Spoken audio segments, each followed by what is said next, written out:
Et comme chaque vendredi, on retrouve à présent Laure Constantinescu et son regard avisé sur la toile. Bonjour Laure. Bonjour. C'est notre chronique Internet et le net qui nous permet, chacun d'entre nous, de devenir des scientifiques de la NASA. Et c'est très sérieux, même si le site a l'air très ludique et s'appelle Be a Martian, donc en français « Devenez un Martien ».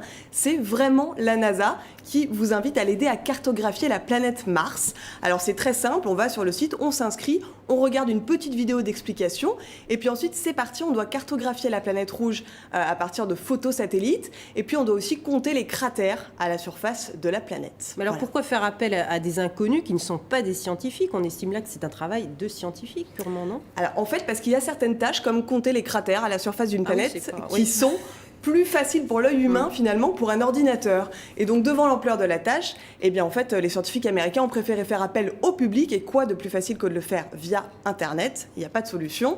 Et donc tout ça a commencé en fait en 2007 sur le premier site de la NASA. Les internautes pouvaient classer 1 million de galaxies par taille. Ça a été un véritable succès. Plus de 100 millions de classifications venant de plus de 200 000 volontaires de 170 pays. Donc maintenant c'est au tour de la planète Mars d'être sous l'œil des internautes. À vous de jouer si vous avez la fibre scientifique. Très bien, c'est noté. Vous avez découvert également un site pour les fans de rock.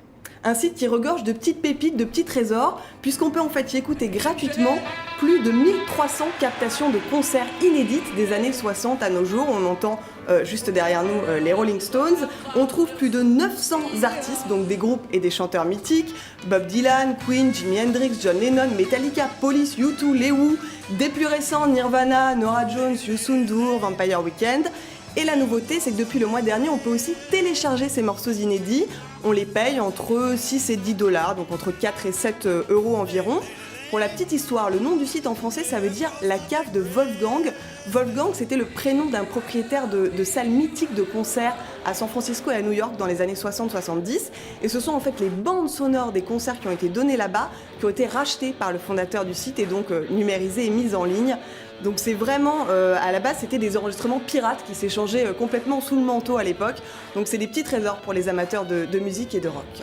Très bien, et enfin on va évoquer notre site internet TV5 Monde. Cette semaine on s'intéresse aux contrepétries. La contrepétrie qui est une figure de style en fait qui permet en permutant des sons ou des syllabes dans une phrase, eh bien, de changer le sens de la phrase et de lui donner un sens souvent drôle et souvent grivois aussi. Donc cette semaine on fêtait à l'antenne et sur le site la 500e émission de Merci Professeur, ce petit module vidéo où le professeur Cerchilini nous explique un petit peu les subtilités de la langue française.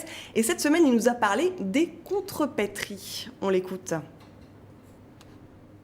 L'ancêtre en fut François Rabelais qui, dans son Pantagruel, nous invita à ne pas confondre les femmes folles de la messe et molles de la fesse. À sa suite, il nous importe de distinguer un solitaire bien mis et un militaire bien sot, un notaire attablé et un notable atterré.